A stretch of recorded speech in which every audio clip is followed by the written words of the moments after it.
আসলে আমার মনে হয় এখনকার জেনারেশন অনেক চেঞ্জ হয়েছে। এখন মানুষ ভালোবাসার উপর তেমন একটা বিশ্বাস করে না। এখন মানে সবাই সবার সাথে টাইম পাসই করে যতটা রিলেশন এখন দেখা যায়। আগেকার জেনারেশন আর এখনকার জেনারেশনের মধ্যে ভালোবাসার ব্যাখ্যাটা অনেক পরিবর্তন হয়ে গিয়েছে। এখনকার মানে এখন সব কিছু সহজলভ্য, সহজভাবে সব কিছু পেয়ে যায় মানুষ, তাই আমার মনে হয় যে সেগুলোর উপর কেয়ার করে না। আর পুরুষ যে নারীকে ধোঁকা দেয়, আমার মনে হয় তার কাছে অনেক অপশন থাকে। হয়তোবা তাকে অন্য মেয়ে কোনোভাবে বলতেছে যে না আমি ওর থেকে বেটার, অথবা নারী তাকে সম্মান করছে না, তার কোনো কথা মানছে না, তখন যে তার কথা মানছে শুনছে সে তো তার কাছেই যাবে।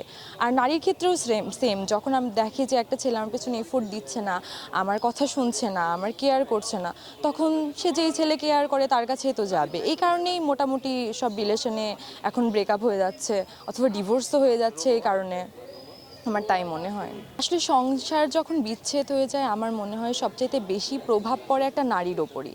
সব দোষী কিন্তু সেই আগে থেকে প্রাচীন যুগ থেকে মানুষ নারীদের ওপরই চাপিয়ে দিচ্ছে। আমরা সব ক্ষেত্রেই দেখেছি নারীদেরকে কিন্তু অনেক পিছিয়ে রাখা হয়েছে সব দিক থেকে।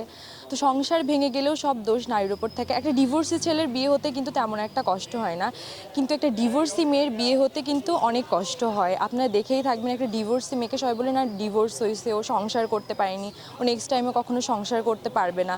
তাই আমার মনে হয় যে এখনও মানুষের চিন্তাভাবনা অনেক পিছিয়ে আছে।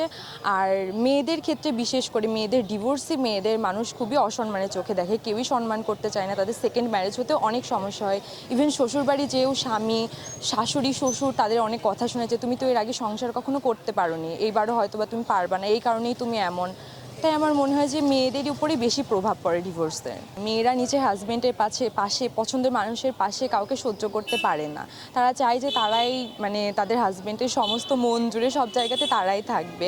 আমি কেন, কোনো নারী এটা সহ্য করতে পারবে না, কেউ স্বামীর ভাগ দিতে পারবে না, কেউই স্বামীর ভাগ দিতে চায় না। আর ওর মনে হয় যে হ্যাঁ এটাই করা উচিত, কখনোই নিজের স্বামীর ভাগ কাউকে দেওয়া যাবে না, স্বামী শুধু নিজেরই থাকতে হবে।